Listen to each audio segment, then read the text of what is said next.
Luigi. My Uncle Luigi came to visit me. I've told this before, but people tell me they like it, so I'll tell it again. Luigi says, I go to New York. I go to the big old hotel. I go downstairs for the breakfast. I tell the waitress I want a 2-piece of toast. She only bring me the 1 piece. I tell her I want a 2-piece.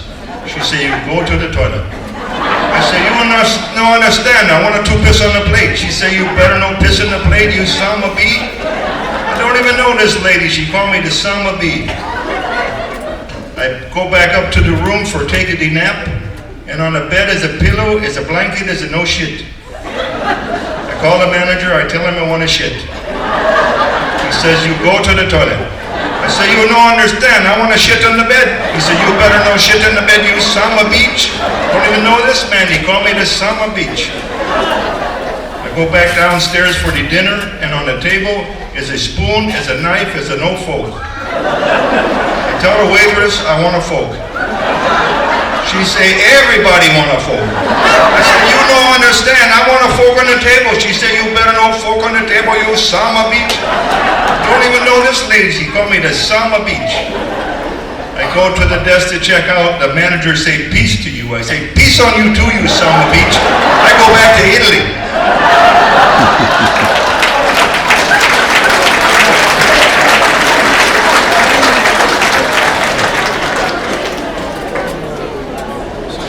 An Irish daughter had not been home for 10 years. Upon her return, her father yelled at her, where have you been all this time? Why did he not write to us? Not even a line. Why you didn't call? Can you not understand what you put your mother through? The girl crying replied, Dad, I was too embarrassed. I became a prostitute. Ye what? Get out of here, you shameless, hussy sinner. You're the disgrace of this Catholic family, so you are. Okay, Daddy, as you wish. I just came back to give Mommy this luxurious fur coat, a title deed to an 8-bedroom mansion, plus a $5 million check. For my little brother, Seamus, this gold Rolex, and for you, Daddy, a sparkling new Mercedes limited edition convertible that's parked outside, plus a membership to the Limerick Country Club. She takes a breath and continues. And an invitation for ye to all spend your New Year's Eve aboard my new yacht in the Caribbean. He looks at her and says, now what is it you say you became? The girl crying again, a prostitute, Daddy. Oh, be Jesus, you scared me half to death, girl. I thought you said Protestant. Come here, give your daddy a hug.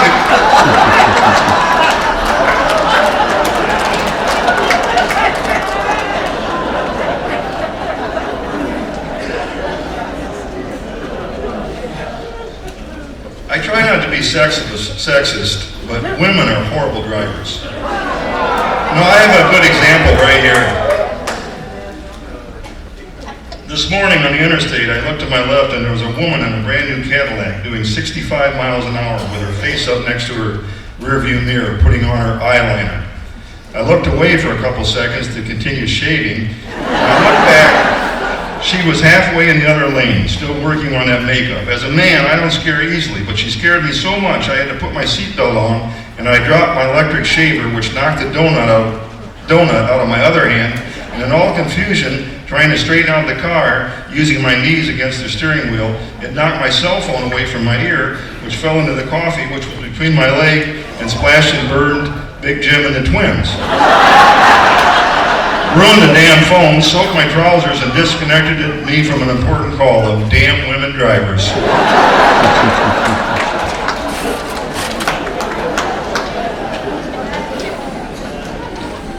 Two young businessmen from New York, yuppies they were sitting down for a break in their soon-to-be-open new store in the shopping mall here in Yuma.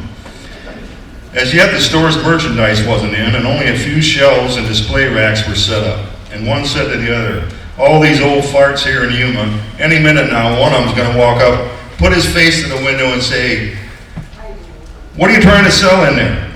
Sure enough, it wasn't 2 minutes later, an old man walks up, puts his face to the window, looking around, rapped on the glass and yelled, what are you selling in there? One of the men sarcastically says, we're selling assholes. Without skipping a beat, the old-timer says, Well, you must be doing well. There's only 2 left. Don't mess with Yuma seniors.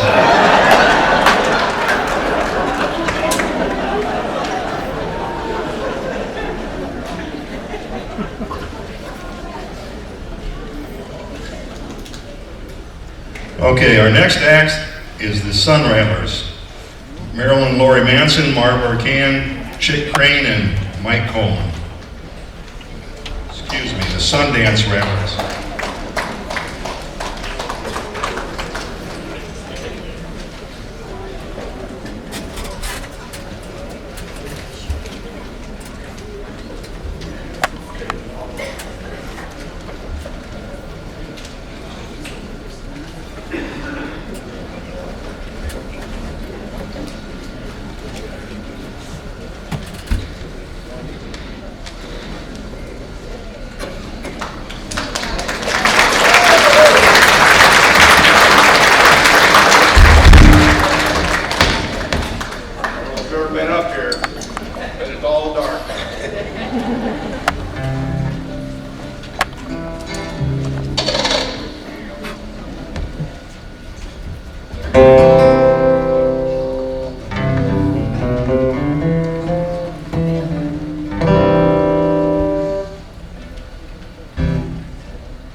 Wait a minute, guys, before you go, come back up. Oh, come back out for a second. I want everyone to stand up and clap your hands. Everybody, you ready for it? Stretch your legs anyway.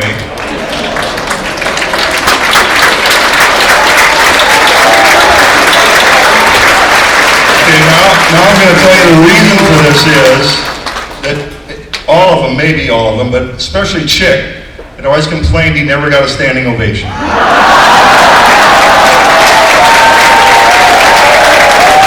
Okay, there's a reason.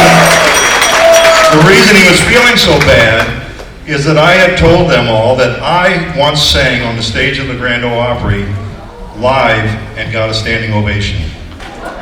What I did not tell them was, it was on a tour, and we were all on the stage going through the Grand Ole Opry and on the stage, and they asked if anybody had a birthday.